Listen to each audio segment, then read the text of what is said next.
안녕하세요. 옛것을 통해 새로운 지혜를 찾아가는 온고지신입니다. 오늘 우리가 펼쳐볼 역사의 한 페이지는 거대한 제국의 심장을 꿰뚫은 한 농부의 외침에 대한 이야기입니다. 사마천 사기가 기록한 최초의 농민 반란, 바로 진섭세가입니다. 한낱 머슴이었던 진섭은 어떻게 철옹성 같던 진나라를 뿌리째 흔들 수 있었을까요? 그리고 그의 짧고 비극적인 삶은 2000년이 지난 오늘 우리에게 무엇을 말하고 있을까요? 지금부터 제국의 균열을 알린 최초의 함성을 따라가 보겠습니다. 사마천의 사기에 기록된 진섭의 이야기는 중국 최초 통일제국의 붕괴와 뒤이은 한나라 건국의 서막을 알리는 장엄한 서사시입니다. 그의 짧고 굵은 삶은 한 개인이 어떻게 시대의 흐름을 바꾸고 역사의 물줄기를 돌려놓을 수 있는지를 극적으로 보여줍니다.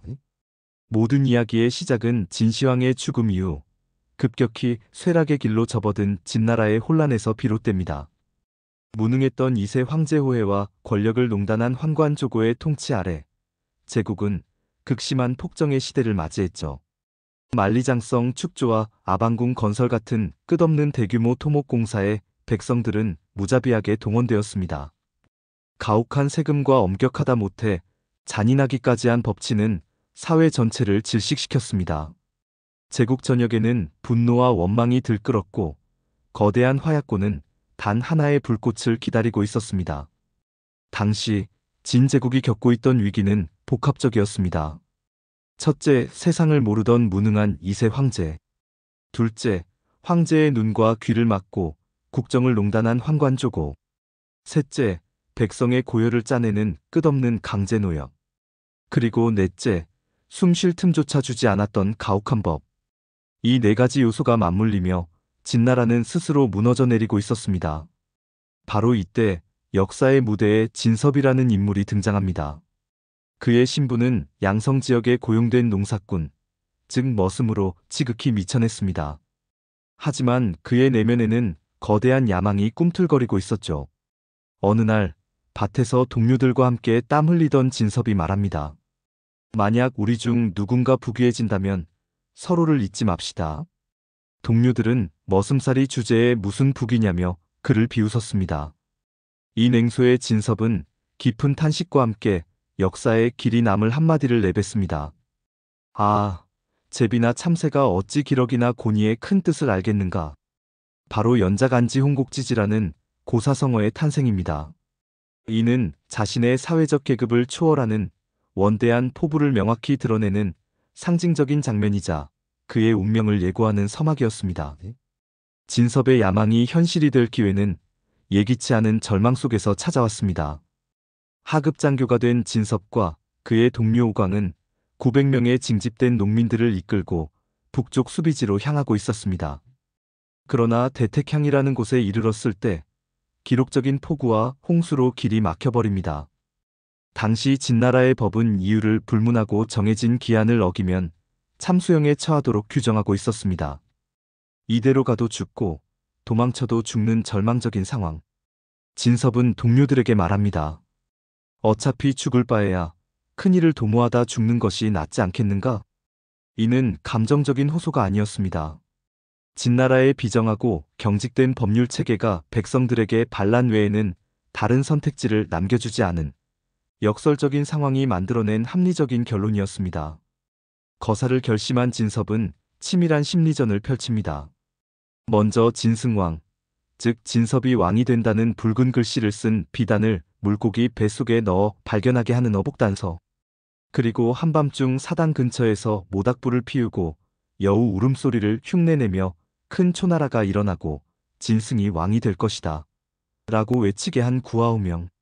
미신과 옛 초나라에 대한 향수를 자극한 이 계략은 불안에 떨던 농민들의 마음에 진섭은 하늘의 뜻을 받은 인물이라는 믿음을 심어주었습니다.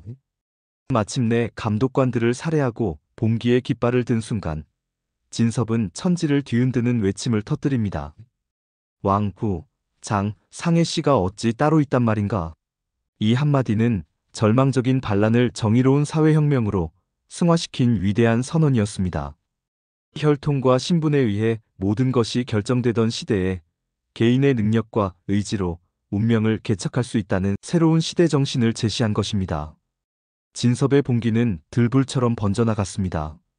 진나라의 폭정에 신음하던 백성들은 구름처럼 몰려들었고 마침내 옛 초나라의 중심지였던 진현을 점령한 진섭은 국호를 장초라 정하고 스스로 왕위에 오릅니다. 왕이 된 진섭은 부하 장수들을 각지로 파견하여 세력을 확장했습니다. 하지만 급격한 팽창은 곧 통제력 상실과 내부 분열로 이어졌습니다. 조나라 지역을 점령한 장수 무신이 스스로 왕을 칭하며 독립해버린 것을 시작으로 통일되었던 반란 전선은 각자의 욕망이 들끓는 군벌들의 각축장으로 변질되기 시작했습니다. 권력은 진섭을 변화시켰습니다. 왕이 되자 그는 초심을 잃고 오만과 불신에 사로잡혔습니다.